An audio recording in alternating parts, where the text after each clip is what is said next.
guys? CK here from Valley Boys Digimon TCG. So today I'm going to go over some fun stuff. Now we're in this BT7 meta a little longer, and honestly I think a lot of people are worn out from it already. I think this format got boring really quick because all the decks are kind of doing the same thing, playing a bunch of tamers, evolving over tamers, and blue is just dominating. I mean, it's ridiculous.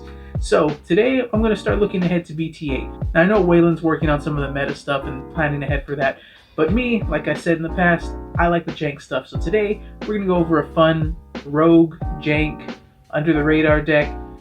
Might not be that competitive, but it is fun, and when it goes off, it goes off. This is a fun deck, a meme deck if you will. It's the Ball Boys Meme-Mon.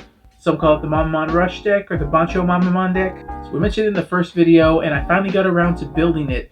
And let me tell you, I had a lot of fun playtesting this deck. Now it's a high risk deck that can give away a lot of memory, but if it hits, you're gonna overwhelm your opponent with your balls.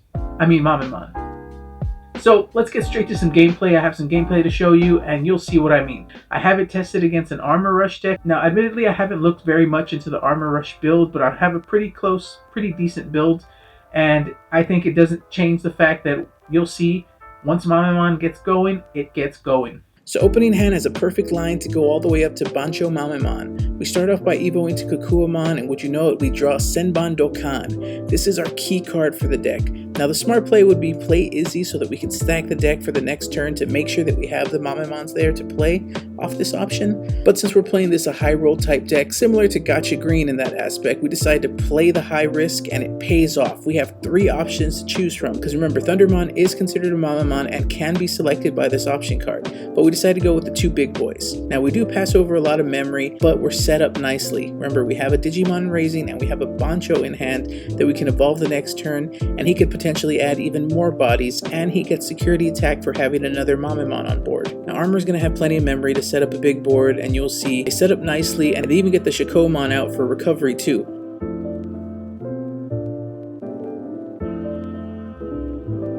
Now they're going to go ahead and choke Meme-Mon to 1, which is a smart play. Now since we have big boys, we're going to go ahead and promote up and start to swing. Since we're choked, we'll let the big boy swing first, and then we'll evo to Bancho at the end of turn. Now while swinging, we give Armor a Davis, which isn't great for us because now they have a memory tamer on board, but when we evo, we get our fourth body, and now we're threatening lethal for the next turn.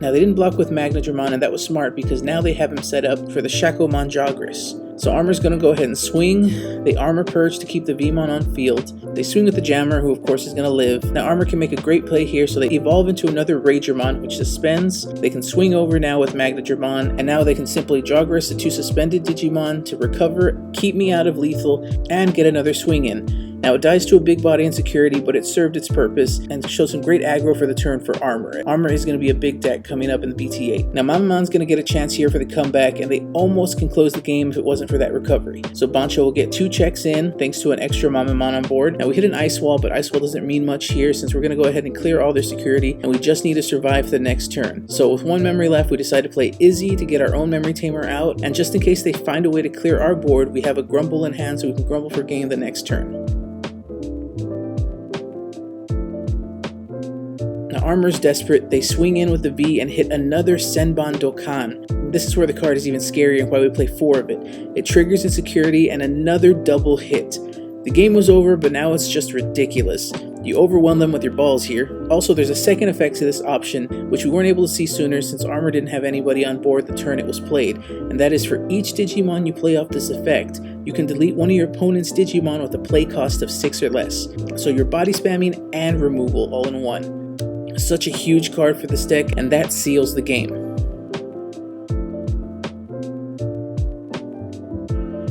Now what I tell you, that deck can really get rolling. Now let's go ahead and move on to the deck profile. This is an early draft guide. There are some definite changes that I'm going to make to this. I definitely intend on building a version of this deck.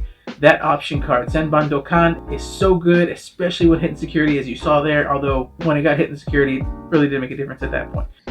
Okay, so starting off with the eggs here, we're going to go with 4 Pagumon. We're not really focusing too much on the rookies in this deck. It's all about spamming out level 5s. So Pagumon will serve its purpose. So the rookies we're just going to promote up and swing in. So if they die, it gives us extra draw power. I left 2 Toy Agumon in just because the reboot is so nice and he's probably one of the best rookies to have in black. 4 Chikirimon. Chikirimon, his security effect is really the big thing that we have him in there for. And if we happen to have him in hand, we can just evolve over a Pagumon, swing in, and get that free draw. We're testing out 2 Kokuamon. Kokuamon is great. Kokuamon's going to be very interesting because all turns, players can't ignore Digivolution requirements. This means both players can't ignore Digivolution requirements. So that'll have some good tech against certain decks in the meta. Next, I'm running 4 Numemon just to have a cheap hard play and a cheap Evo Digimon level 4 that'll let us go up into our Mamemon next turn or within that same turn. Just something you can spam out. This is a flex spot here. I was between Numemon and Nanimon, but I felt Numemon was better because it was a 1-cost Evo over the rookies, even though we're not running that many rookies. Next, I'm taking in 1 Mechanorimon. Mechanorimon is still good just to have out there, especially with the armor meta. They like to crash in. If they die, they just do the armor release. Mechanori will, with that 6k DP threshold, will hold back a lot of armor Digimon. And we're also running 2 Grumblemon, since we do have a few tamers in this deck. Not that many, but Grumble for game. Now Thundermon. Thundermon, we're running a full set. He is also treated as a Mamemon.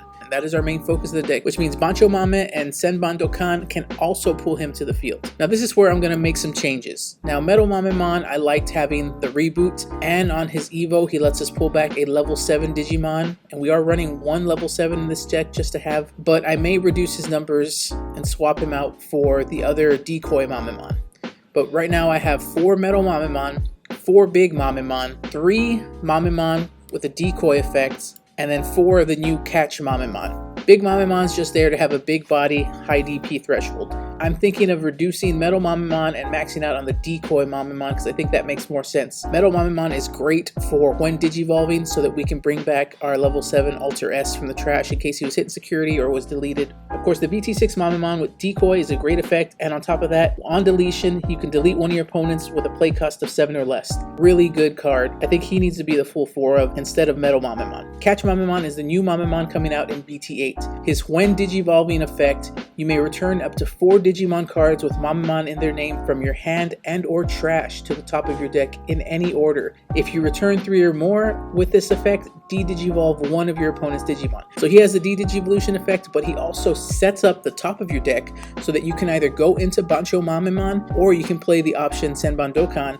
and have targets to hit. Now I threw in 1 Gankumon just to have an extra removal and a pretty big body to hit. Gankumon is still a really good black card, but this is also a flex spot, if you will. Now to the star of the deck, BanchoMamemon. His when digivolving effect is you may reveal the top 3 cards of your deck, and then for each of your opponent's Digimon, you may play 1 Digimon card with Mamemon in its name and a memory cost of 10 or less among the revealed cards without playing its memory cost.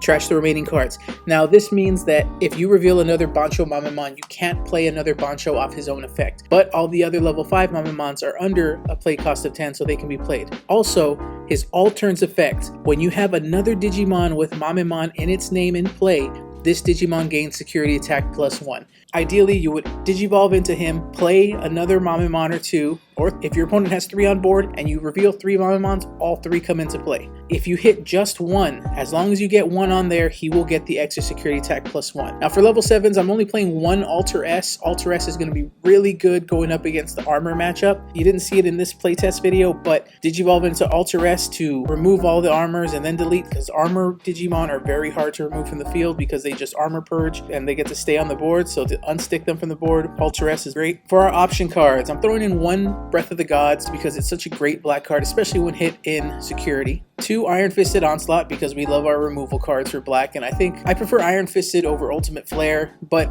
this is just a preference. I run a full 4 playset of Senban Dokkan. Now this is the key card, this is what makes this deck extra aggro. The main effect, reveal the top 3 cards of your deck. You may play any number of Digimon cards with Mamemon in their names, whose play costs add up to 15 or less among them without paying their memory costs. Delete one of your opponent's Digimon with a memory cost of 6 or less for each Digimon played with this effect. Trash the remaining cards. This is so good to spam bodies and get multiple removal, especially if you're dealing with Armor Rush, who has lower play cost. Play costs add up to 15 or less. That means we could potentially play 2 of our ultimates Or we can even play one Bancho and one Thundermon. Thundermon is also treated as having Mamemon in his name, so he's a 4 cost and BanchoMamemon is an 11 cost, which means you can play Thundermon and BanchoMamemon off this effect as they add up to 15. You can potentially play 3 bodies off this effect if 2 of them are Thundermon and the third card is one of the level 5 with a play cost of 6 or 7. And then on top of that, security effect, activate this card's main effect. This means decks that like to go aggro and get multiple checks in could end up hurting themselves if they hit one of these or even multiple of these in security in one check. You could be spamming your board and all of a sudden be set up for game the very next turn. It is so good in security, and yes, at a 9 play cost it's kind of high, but it's 9 that could set up your board for game the next turn. And then as for tamers, we run 2 Izzy Izumi. Izzy's the best memory tamer for this deck. It helps you look ahead and set up the top of your deck in case you want to make that Senban Dokkan or Bancho Evo play. We run 1 Izzy and Joe just to have an extra tamer. I think having an extra tamer that gives us draw power and potentially set our memory to 5 instead of just 3 if you have both Izzy and Joe out is nice. You could just run the 3 Izzy. 3 Izzy will be fine because Izzy helps you set up for your spam play. I just like to run an Izzy and Joe just because I think his gain 2 memory effect, if your opponent has 2 or more Digimon, is very easy to proc. It's very easy for your opponent to have more than 1 Digimon on the board. I just like him as a 3rd tamer in this one, but we're not running too many tamers. You could take one of him out and add another Breath of the Gods or something else somewhere else. Well guys, that's the video. Like I said, I love running the Spicy Jank deck, and I am definitely going to run this deck at some point in BT8 just to have fun. Again, it probably won't be that competitive, but it's a card game. Games are meant to be fun. Feel free to like and subscribe and comment below and let us know what you think about this deck. So anyway guys, I'm CK with Valley Boys Digimon TCG. Till next time.